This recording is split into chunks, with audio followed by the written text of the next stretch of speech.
Hello అండి. మగ్గం work బ్లౌజ్‌కి హ్యాండ్స్ ఎలా స్టిచ్ చేసుకోవాలో చూద్దాం రండి. చూడండి, నేను ఇప్పుడు మెయిన్ ఫ్యాబ్రిక్ అనేది క్లాత్ సరిపోలేదని చెప్పేసి అతుకైతే వేసుకున్నాను. అతుకు వేసుకొని ఇంకా పైన అనేది మగ్గం వర్క్‌కి పైన ఒక హాఫ్ ఇంచు ఉండేలాగా చూసుకోవాలనమాట. ఎందుకంటే స్టిచ్చింగ్‌కి వెళ్ళాలి కాబట్టి చూసుకొని కరెక్ట్ ఆ వర్క్‌కి మధ్యలో ఒక టక్స్ అనేది పెట్టుకోవాలి. చూడండి, ఒక టక్స్ అనేది పెట్టాను. ఇంకా లైనింగ్ కూడా దాని మధ్యలో ఒక టక్స్ అనేది పెట్టుకోవాలి అలాగా. ఇప్పుడు చూడండి, ఇలా మధ్యలోకి ఒక టక్స్ అనేది పెట్టుకోవాలనమాట. అది కూడా సేము. అలా పెట్టుకొని ఇంకా దానిపైన అనేది కరెక్ట్‌గా ఒక హాఫ్ ఇంచు ఉండేలాగా పెట్టుకోవాలి. నేను టక్స్ పెట్టుకున్నాను కదా! ఆ 2 టక్స్‌లు 2 ఒకే చోట వచ్చేలాగా చూసుకొని ఒక హాఫ్ ఇంచు చూడండి, వర్క్ అనేది మీకు కనిపిస్తుంది కదా! మనకి వర్క్ కనిపించట్లేదు అంటే బ్యాక్ సైడ్ పెట్టుకొని ఆ మెయిన్ ఫ్యాబ్రిక్ అనేది తిప్పుకొని కుట్టుకోవాలి. ఇప్పుడు వర్క్ అనేది మనకు కనిపిస్తుంది కాబట్టి ఆ మెయిన్ ఫ్యాబ్రిక్ అనేది స్ట్రెయిట్‌గానే పెట్టుకొని లైనింగ్ దాని మీద పెట్టేసాననమాట. కరెక్ట్‌గా ఇప్పుడు పిన్స్ అయితే పెట్టుకోవాలి. అటు ఇటు కదలకుండా పిన్స్ పెట్టుకొని ఒక హాఫ్ ఇంచ్ ఉండేలాగా చూసుకోండి మొత్తము. కింద హ్యాండ్స్ దగ్గర డిజైన్ దగ్గర ఇప్పుడు మనం ఏం చేయాలంటే సింగిల్ పాదం అనేది యూజ్ చేయాలన్నమాట. ఈ సింగిల్ పాదం యూజ్ చేసినప్పుడు వర్క్ అనేది పక్కకు వెళ్ళకుండా స్టోన్స్ అనేవి ఇరగకుండా సూది కూడా ఇరగకుండా ఉండడానికి సింగిల్ పాదం అనేది యూజ్ చేసుకొని ఇప్పుడు వర్క్ ఉంది కదా, దాని పక్క నుంచే స్టిచ్ పడేలాగా మనము కుట్టుకుంటూ రావాలి. ఎలాగో మనకి కనిపిస్తుంది కదా, చూడండి కనిపిస్తుంది కదా, అలా కనిపిస్తుంది కాబట్టి ఒక హాఫ్ ఇంచు ఖర్చు దాని పక్క నుంచే స్టిచ్ కుట్టుకుంటూ వచ్చామంటే చాలా నీట్గా ఫినిషింగ్ అనేది నీట్గా వచ్చిద్ది అనమాట.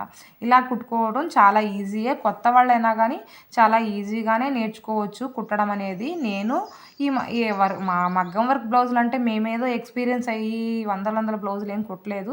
నేను దాదాపు ఒక 10 బ్లౌజులు కుట్టానేమో మగ్గం వర్క్ బ్లౌజులు. చాలా ఈజీ అండి. ఒక్కటి కుట్టేసరికి ఆటోమేటిక్గా అర్థమైపోయింది. కాబట్టి అక్కడ మనం కుట్టుకునేటప్పుడు ఏమైనా స్టోన్స్ కానీ ఏం అడ్డం రాకుండా అలా కుట్టుకోవాలన్నమాట. చూడండి, పక్క నుంచే సింగిల్ పాదం కాబట్టి దాని పక్క నుంచి అలా కుట్టుకుంటూ రావాలన్నమాట. కుట్టుకుంటూ వచ్చిన తర్వాత ఇప్పుడు మొత్తం అనేది అక్కడ టక్స్‌లనేవి పెట్టాలన్నమాట. మొత్తం ఘాట్లు పెట్టుకోవాలి చుట్టూ.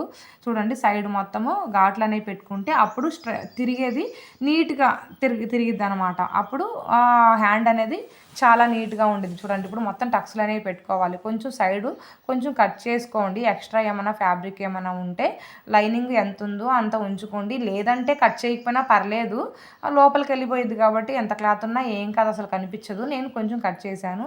అలాగే అలా టక్స్‌లు అనేవి పెట్టుకోవాలి. అంటే ఆ కుట్టు అనేది మనం కుట్టాం కదా, దానికి కట్ అవ్వకుండా కొంచెం దూరంగానే టక్స్ అనేవి పెట్టుకోవాలి. అలాగా టక్స్ పెట్టుకొని ఇప్పుడు మొత్తము హ్యాండ్ అనేది తిప్పి వేసుకోవాలి. ఆ లైనింగ్ అనేది బ్యాక్ సైడ్కి వెళ్ళిపోయిద్ది.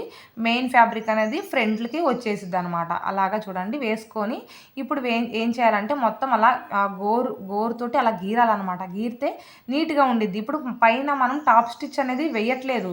టాప్ స్టిచ్ అనేది ఎందుకు వేయట్లేదంటే అక్కడ మనం సింగిల్ పాదం యూజ్ చేసినా డబల్ పాదం యూజ్ చేసినా టాప్ స్టిచ్ వేసేటప్పుడు అక్కడ మొత్తము నాకేంటంటే మొత్తం పూసలు వచ్చాయి కాబట్టి సూది అనేది ఇరిగిపోయిద్ది. స్టిచ్ అనేది అస్సలు పడదు. ఫినిషింగ్ అనేది అంటే చండాలంగా అయిపోయిద్ది అనమాట అంతా. అందుకని చెప్పేసి అలా గోరుతో గీరి నేను అప్పుడు లైనింగ్ తిప్పేశాను. లైనింగ్ తిప్పేసేసి ఇప్పుడు లైనింగ్ ఎలా ఉందో అలాగా కొంచెం లూజ్ కుట్టు పెట్టేసుకొని మొత్తం చుట్టూ అలాగా జాయింట్ అనేది చేసేసుకోవాలన్నమాట.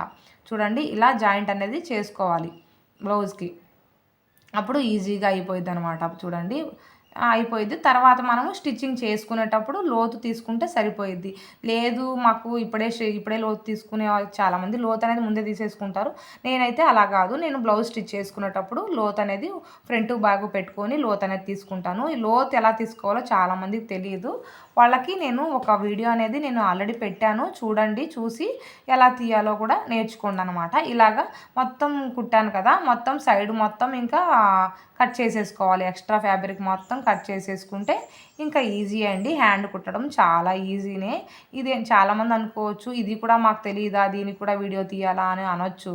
యాక్చువల్లీ నేను ఫస్ట్ టైం కుట్టేటప్పుడు చాలా వీడియోస్ చూశాను. అంటే మనం ఒక ఐడియా లేనిది మనం డైరెక్ట్గా కుడితే, ఎందుకంటే కస్టమర్వి కదా, అది వాళ్ళు చాలా డబ్బులు పెట్టి వర్క్ వేయించుకొని ఉంటారు. ఒకవేళ చెడిపోతే మళ్ళీ ఆ డబ్బులు మనం కట్టలేం కాబట్టి కొంచెం లేట్ అయినా పర్లేదు, నిదానంగా చూసి కుడదామని చెప్పేసి అప్పుడు నేను చూద్దామంటే ఒక వీడియో కూడా లేదనమాట.